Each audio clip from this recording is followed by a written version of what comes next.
If you like winning through combat and doing lots of math, then this deck is the deck for you.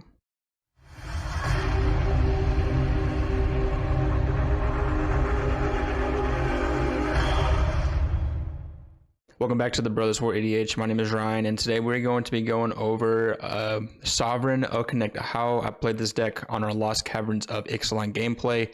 The link to that video will be in the description below.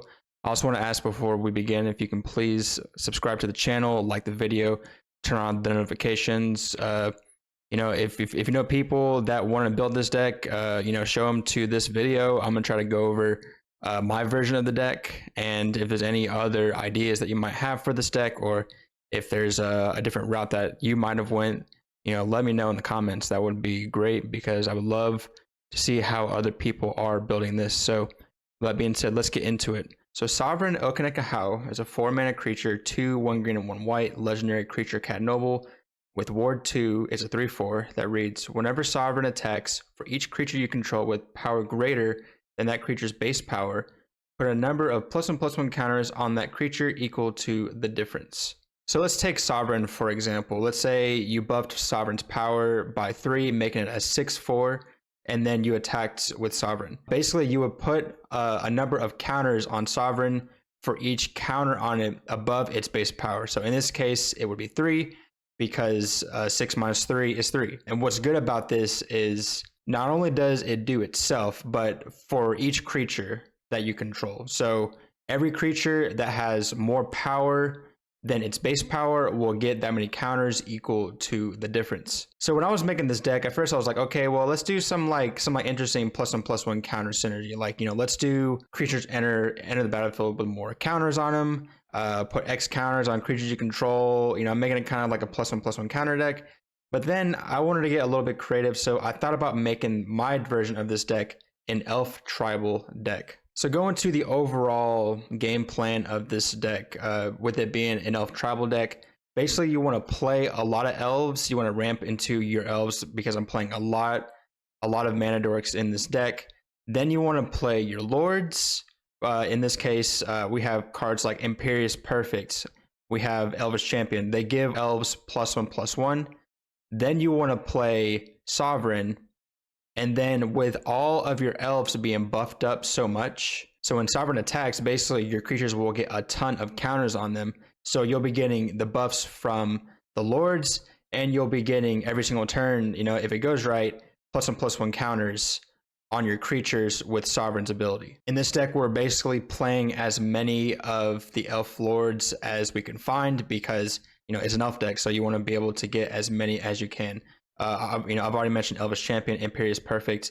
We also have stuff like Elvish Chancellor. We have Canopy Tactician. We have just like lords to buff up your creatures.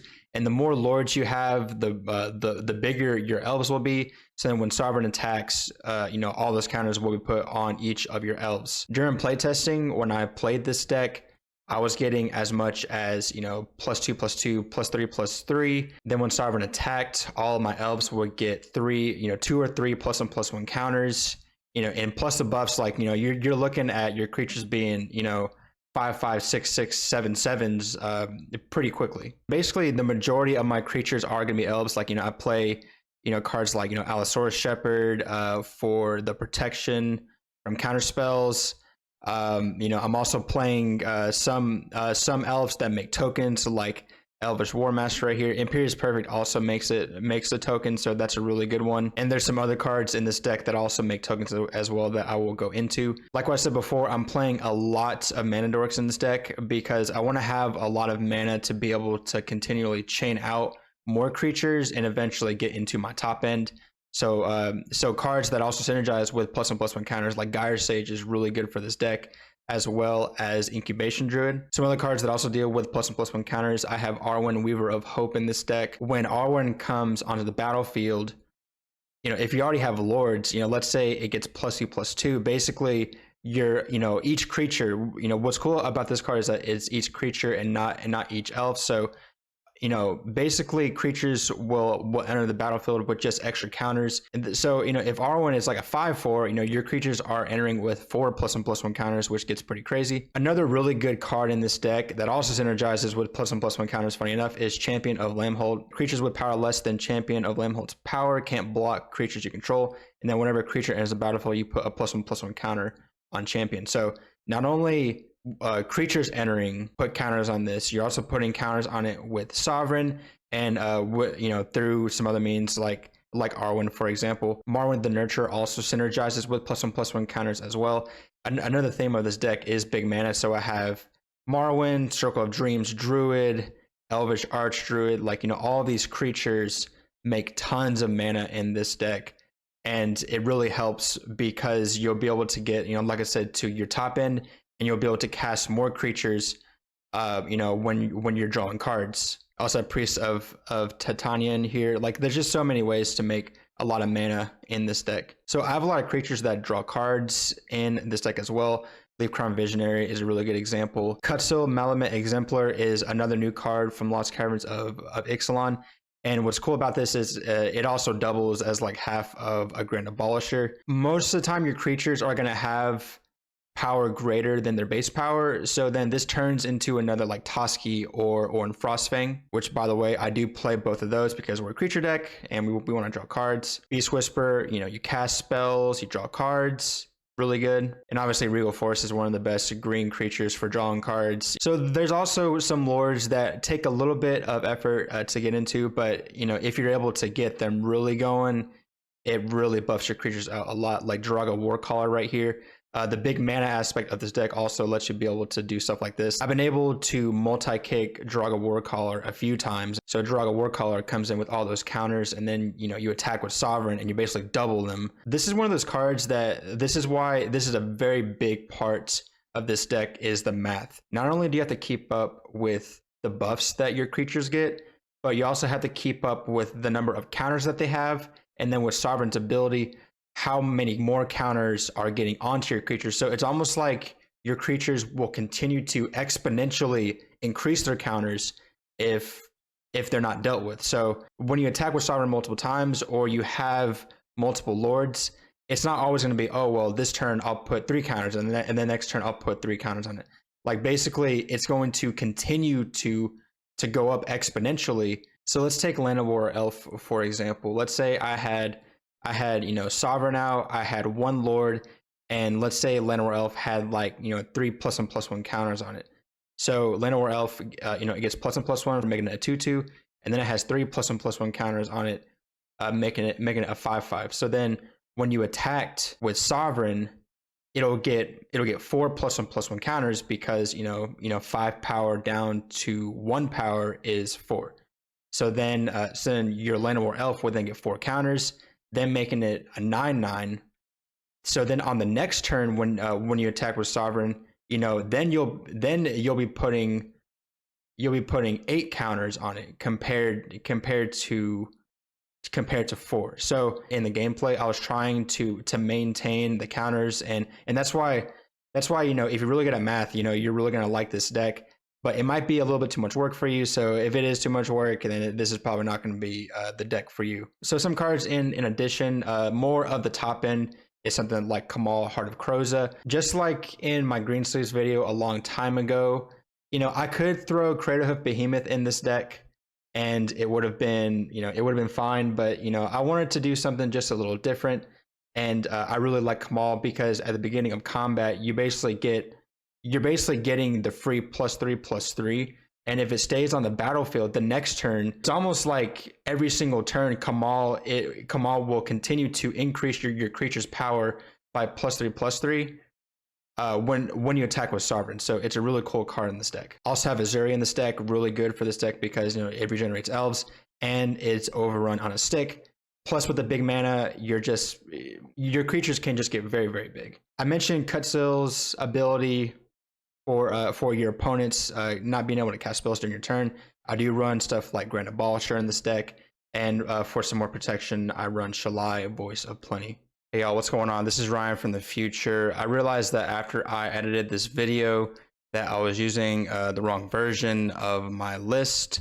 There's only a couple of changes that I made in this list, in the newer one that I did not use in this video, and I'll go ahead and go over those right now. So I decided to take out the Enlightened Tutor that I have in my deck and replace it with Elish Norn, as you see right here. Elish Norn is really good in this deck. It gives you +2/+2, which is a flat static buff. It also gives your opponents -2/-2, which is really good, and it pairs well with Sovereign, just giving an extra bonus. So I decided to add that to this deck. And later on, when I go through the artifacts down here, as you can see, I'm not going to have the Great Henge listed, but I'll have a card called Elven Chorus listed. I took out Elven Chorus and replaced it with the Great Henge. I'm honestly not sure why I didn't catch the fact that the Great Henge wasn't in the artifacts when I was talking about them, but this card is just really good for this deck. Non-token creatures enter the battlefield, you draw cards, you get +1/+1 counters, which synergizes with the +1/+1 counter synergies in my deck, and the buffs to help with Sovereign. So this card was just like a shoe-in. But yeah, I took out Elven Chorus for this card, and I took out Enlightened Tutor for Elish Norn. I took out Enlightened Tutor because, as you see, I don't really have a lot of artifact and enchantments in this deck, so I figured that it was just a wasted slot. So I wanted to add the big Elish Norn and the Great Henge. And yeah, these cards are a little bit more expensive, but the Great Henge itself, with my deck being not only big mana, but also my creatures getting buffed so much, this card is not going to cost as much. And with Elish Norn, I can always just use my big mana to cast her. So yeah, sorry for the interruption. Those are the two changes that I made to the deck. So I just wanted to throw this out there instead of having to record the whole thing. But yeah, let's get back into the deck tech. So with the creatures out of the way, I'm just going to go through the rest of the cards in this deck that kind of round out everything. That is the main gameplay of the deck, is to be able to amass all of your elves, pump them with your lords, and then attack with Sovereign, making a ton of counters. So right here, obviously Finale of Devastation. It's a creature tutor that also looks in the graveyard, and with big mana, if you can do X is 10 or more, your creatures get the buff.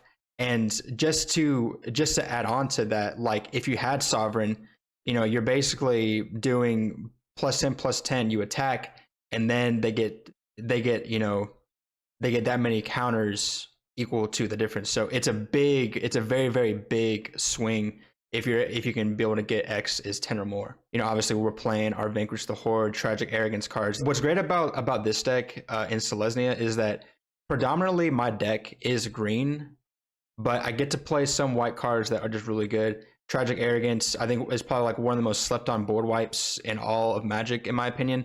And Vanquish the Horde, very, very efficient, considering that, you can be able to get this oftentimes 2 or 3 mana, depending on the decks. I'm also running Natural Order in this deck because, green tutor, lots of green creatures in my deck, really easy to get the things that I need. Primarily for Regal Force or for Kamal is what I'm going to be looking for. So I mentioned playing cards that can create tokens, in this case for elves. So I'm running Elvish Promenade and I'm running Elven Ambush because they both do the same thing. What's really, really funny about these cards, let's say you had a bunch of elves and you had Sovereign on the battlefield. Let's say you had 5 elves, you Elvish Promenade, and let's say some of them are lords. So your creatures are basically entering the battlefield, and then they get those buffs. Then you attack with Sovereign, and then they get the +1/+1 counter. So basically for 4 mana, you could be able to get a pretty decent amount of tokens, and they come in already buffed, and then when you attack with Sovereign, they get buffed even more. So you're getting a lot of value from these cards. I really like them. There's a time when I was play testing where I was able to create, maybe 6 or 7 elves. And I had lords and I had Arwen out, and the amount of counters that they got is just insane. It was really cool. So moving on to the instance, I'm obviously going to be playing some protection in here, considering that I am a creature deck. So Heroic Intervention, Flawless Maneuver, Teferi's Protection, all really good choices. I also really like Akroma's Will, because Akroma's Will also acts as a finisher as well. The fact that, you know, it gives our creatures indestructible and pro all colors, and then if you control Sovereign, basically you get the first half. So it's a really good finisher plus protection, so it doubles as both of those. Return of the Wild Speaker is also really good because a lot of my creatures are elves. If they are very, very big, or even Sovereign itself, I can draw a lot of cards off of this, but also I get the added benefit of having that +3/+3 to non-humans, which then Sovereign can then use to buff them up even more. I really like this card, and I think that a lot of people do play this, but in decks like this where you can utilize Sovereign's ability for it, and you can be able to draw a ton of cards, you know, by default with your creatures being so big, a lot of the times it's just really nice to have cards like this. Yeah, the Great Hand is just much better. So back to the show. Coming down to the artifacts, you know, I'm only playing 4, you know, for mana, Chrome Mox, Jewel Lotus, Mana Crypt Soul Ring, you know, the classic staples. I wanted to talk about the enchantments as well. So, you know, obviously I got like Sovereign Library, Smothering Tide that works well with the big mana aspect of it. Is also one of the best white cards in Commander. So, you know, I figured I gotta play it. R Shards is really good because I play a lot of creatures in this deck. So, you know, this is almost like a shoe-in for this deck. Grown Rights lets me be able to find creatures, but also turns into a Guy's Cradle, which most of the time happens pretty quickly, and then I can be able to use that mana. Like, you know, I'm telling you, this deck makes so much mana. One of the sleeper cards in this deck that I actually found not too long ago was Tribute to the World Tree, and it says whenever a creature enters the battlefield under your control, draw a card if its power is 3 or greater. Otherwise, put 2 +1/+1 counters on it. So a lot of my creatures are going to be entering the battlefield with power 3 or less. So those 1/1s basically get 2 counters, and then with Sovereign you attack, it gets 2 more counters. So it's really good for kind of like starting the train of being able to get all of those counters on them very, very quickly. So one card I'm not playing in this deck, I just added it so I can be able to show you, is Cathar's Crusade. I think this card might be a little bit more, plus it is higher on the mana cost. It takes a lot of setup for this card. I think that I can still find room for this card in this deck because it might just be that strong. When I was playing this deck, I hadn't really had a lot of issues. My creatures get plenty of +1/+1 counters on them already. So it's also double white as well, which my deck is not really running too much white. It's running primarily green. So I made the decision to not put this card in my deck. I'm still debating on whether or not I want to put it in the deck because it's just that powerful for this deck, but I figured that it might just be a little win more. And just coming down to my lands, you know, I'm playing just like a standard Selesnya package, you know, with like Ancient Tomb, basically all of these. You know, Nykthos makes a ton of mana. You know, I'm running 32 lands in this deck. I found that my inflection point, especially with all the creatures that like already make mana, was you know, it didn't really require me to have too many lands. And when I was playtesting, I never really had mana issues, and I just make so much mana. And sure, you can make the argument that if someone wipes my board like a lot, then I'm gonna be out of the game. But that's basically every single creature deck. So I decided to go with 32 lands. That's where I felt comfortable with. I could probably add some more in here, but you know, so far when I've played, I haven't really had too many mana issues. So now you know the cards in the deck. The link to this deck will be in the description below on Moxfield. I wanted to go to the play test mode on here to kind of show you the general game plan of like what you're looking for in the early turns, mid turns, and then late game. So obviously you want to keep hands that have you know, a lot of your ramp cards in here, like your lower mana cost elves, because the goal is to be able to eventually get into your lords and your card advantage cards. It's really nice to also be able to get into something like a Circle of Dreams Druid or a Priest of Titania, to where you can be able to start really making like tons of mana to ramp out. So you want to ramp into your lords and your card advantage cards so that your creatures will get pumped and you'll be able to start drawing some cards. And somewhere in the middle of that, you're going to want to cast Sovereign. You could cast Sovereign as early as you can, because one thing that's kind of hard about this deck is the fact that haste is kind of like an issue. You know, I could play something, you know, like a Lightning Greaves or something like a Swiftfoot Boots. Honestly, I might revisit those, but this deck can operate without Sovereign. Honestly, it can operate without Sovereign. Sovereign can be killed, and this deck can work perfectly fine. So I like to kind of set up Sovereign whenever I kind of have more of a board presence. I could do it early, but it depends on how many creatures I have on the battlefield already, because just playing like a solo Sovereign without anything is probably not the best thing in my opinion, because you're not getting the value from Sovereign. So I like to be able to get the creatures out, then play Sovereign, and then start going to town. I put a Vanquish the Horde right here because I wanted to also specify a line that you can do. You could Vanquish the Horde, hold priority, Heroic Intervention, and basically make it to where, you know, your side of the board gets protected. So that's really good. But also too, you know, it's a board wipe. So in case you need to wipe the board, if you have no creatures, or if you just need to for whatever reason, you have that option. And obviously, with all this stuff going on, you want to eventually get into your endgame pieces with Kamal, Heart of Kroza. Your big mana can really dump a lot into Azuri to give all your elves +3/+3 and trample.